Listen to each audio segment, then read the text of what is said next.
Madame, mademoiselle, monsieur, bienvenue à Métro News. Voici les principaux titres qui seront développés aujourd'hui. Le gouvernement d'Ariel Henry a sollicité l'aide des forces armées internationales afin de faire face à la crise humanitaire et sécuritaire.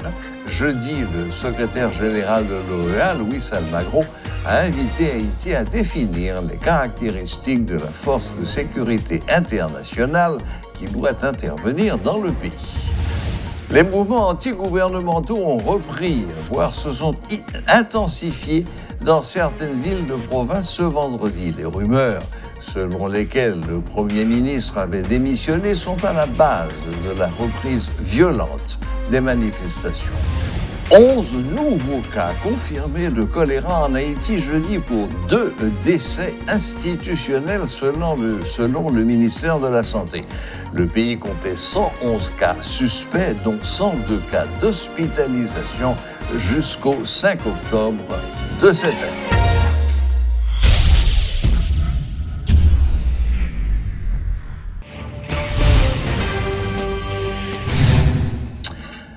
Décidé en Conseil des ministres ce jeudi, le gouvernement haïtien écrit officiellement ce 7 octobre une lettre demandant une assistance militaire à la communauté internationale en vue de faire face à la crise sécuritaire. Une force armée est nécessaire pour combattre les gangs armés qui bloquent les routes, les ports maritimes et la distribution du carburant depuis le principal terminal du pays, alors qu'une épidémie de choléra menace de plonger le pays plus profondément encore dans une crise humanitaire sans précédent.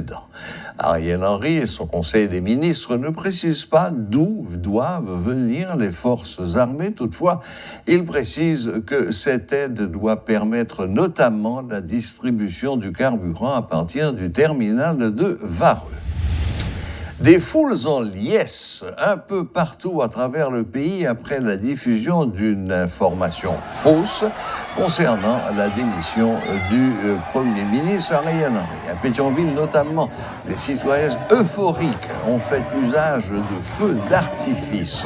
Des coups de feu ont été également entendus dans la capitale et dans de nombreuses villes de province. Vive tension à Jacmel ce vendredi. Des membres de la population continuent de contester la décision du gouvernement d'ajuster les prix des produits pétroliers. Des barricades, des pneus enflammés ont été érigés à travers les rues afin de paralyser toutes les activités commerciales, ainsi que le transport en commun dans la ville. Des actes de pillage ont été rapportés au niveau du bureau de la Caritas. Environ 10 millions de gallons de produits pétroliers sont disponibles au niveau du terminal de Vareux. Pourtant, les camions-citernes ne peuvent toujours pas assurer la distribution à cause des groupes armés qui bloquent l'accès au site. Alors que la communauté internationale appelle à la création d'un couloir humanitaire pour alimenter en urgence ne serait-ce que les hôpitaux, rien n'a changé. À quand remonte la dernière livraison? Ce problème qui perdure est-il d'ordre commercial ou politique? Réponse dans ce reportage de Rodolphe Pierre-Louis. Si les prix des produits pétroliers ont été revus à la hausse, c'est pour les rendre disponibles dans les stations-service, des propos émis par le Premier ministre Ariel Henry lors de l'une de ses récentes adresses à la nation. Environ un mois après cette annonce, les pompes à essence sont toujours fermées, seul le marché noir a voix au chapitre. Et selon une source sûre, les derniers camions-citernes ont quitté le terminal Vareux le 12 septembre 2022. Plus de 10 millions de gallons de carburant sont disponibles dans ce site, poursuit cette même source, mais la distribution est bloquée. En effet, déjà 2 semaines que les groupes armés occupent cet espace et y font la pluie et le beau temps. Des tirs nourris sont entendus à longueur de journée et passages semblent fermés. Des agents de la PNH et des soldats de l'armée d'Haïti ont bien tenté de reprendre le contrôle de la situation, mais jusqu'ici, leur tentative n'a débouché sur rien de concret, insiste un responsable du terminal sous couvert de l'anonymat. Connaissant l'importance de ce produit transversal sur la vie nationale, Les responsables de Vareux ont demandé dans un tweet la mise en place d'un couloir humanitaire afin de pouvoir alimenter les hôpitaux, entre autres. Une demande que soutiennent diverses ambassades et missions diplomatiques accréditées dans le pays, estimant que l'accès aux soins de santé doit être garanti même en temps de guerre. Malgré ces démarches publiques et administratives, les routes sont toujours barrées par des bandes armées. Entre-temps, le pays est plongé dans une crise et toute la population en est otage. Plus de tap-tap pour circuler, les prix des taxis-motos explosent, mais certains ne veulent pas faire la route à pied. Les institutions bancaires réduisent leurs heures de fonctionnement, certaines entreprises sont totalement fermées et bien d'autres ne fonctionnent qu'à temps partiel. Les restaurants, les activités culturelles subissent de plein fouet les conséquences de la pénurie de carburant. Alors que certains citoyens exigent du gouvernement qu'il revoie les nouveaux prix à la baisse afin que les activités reprennent, le Premier ministre Ariel Henry, dans sa dernière adresse à la nation, n'en a même pas fait mention. Une attitude qui n'a rien d'étonnant, puisque le ministre du Commerce, Ricardin Saint-Jean, avait adopté la même position. L'objectif de cette augmentation remarquable est de permettre à l'État de faire plus de recettes. Si la population doit en payer le prix fort, c'est un risque, apparemment, que les autorités étatiques veulent courir.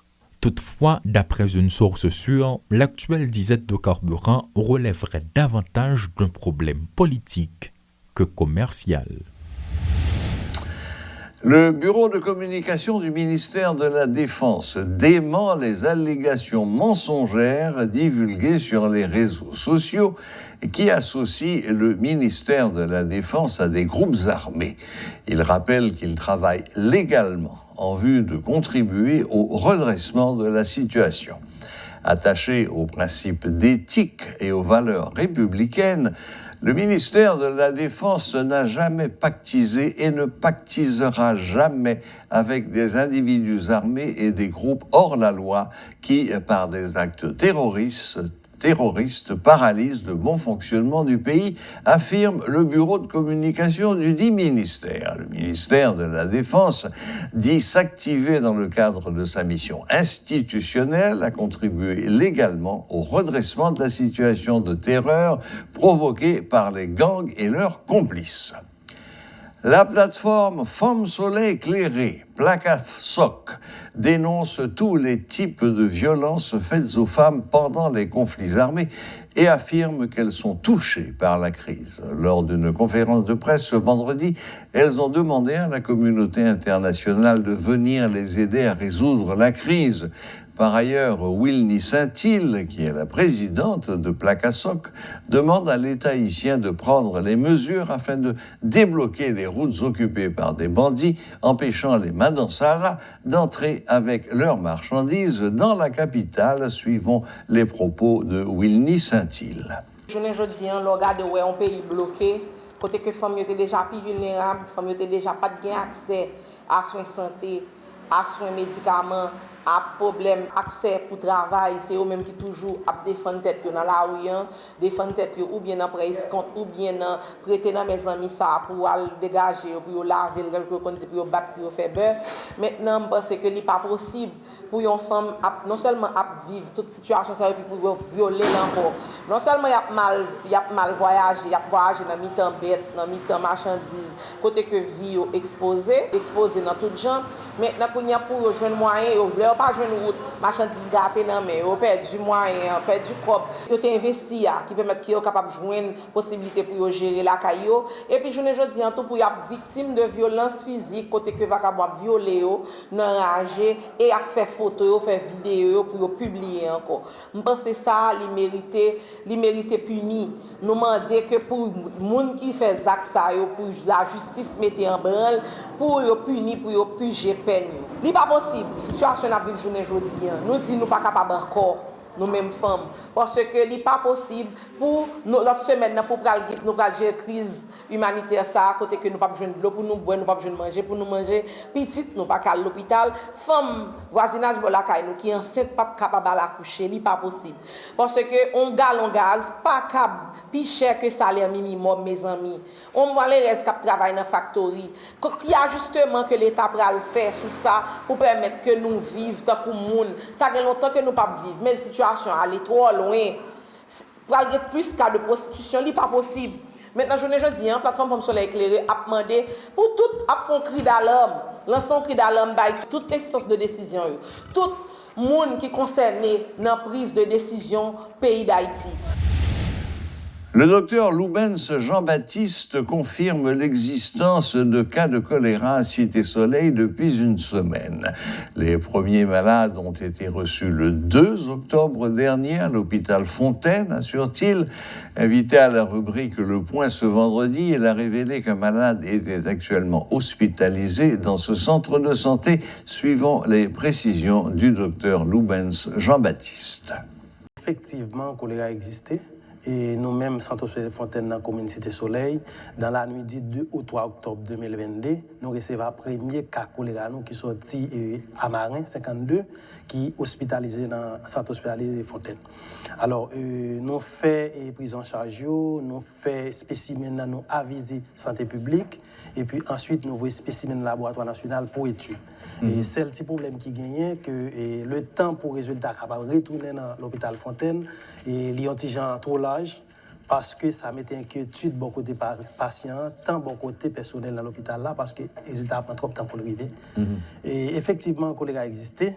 C'est pas politique. C'est pas politique qui est lié, parce que nous-mêmes, nous voyons ça et nous avons un cas de choléra. Et on a parlé des maladies choléra en soi, qui sont une maladie qui est causée par un microbe spécifique qui est les vibrio cholérae, qui est caractérisée par diarrhée, tant que de l'eau diarrhée, faiblesse dans les jambes, qui est caractérisée par vomissement, et puis on a senti qu'elle est faible. Effectivement, on est capable de dire, M. Wendel, que le choléra existe. Donc, c'est-à-dire que les gens qui viennent chez nous, ils ont tout le bagage ça. Il y a tout ça qui existe là. Pour l'instant, nous-mêmes, dans le Centre hospitalier Fontaine, nous avons un seul monde. Mais nous avons 4 lits qui sont disponibles, c'est-à-dire qu'il y a une qui est occupée pour l'instant et puis 3 lits étaient disponibles, de façon à ce que nous-mêmes nous continuions de travailler. Mais ce n'est pas politique qui est lié, effectivement, que le choléra existe. Voilà, la boucle est bouclée. Merci de nous rester fidèles. Je vous souhaite un week-end paisible, un week-end de détente, un week-end de reprise. À la prochaine, même heure, même chaîne.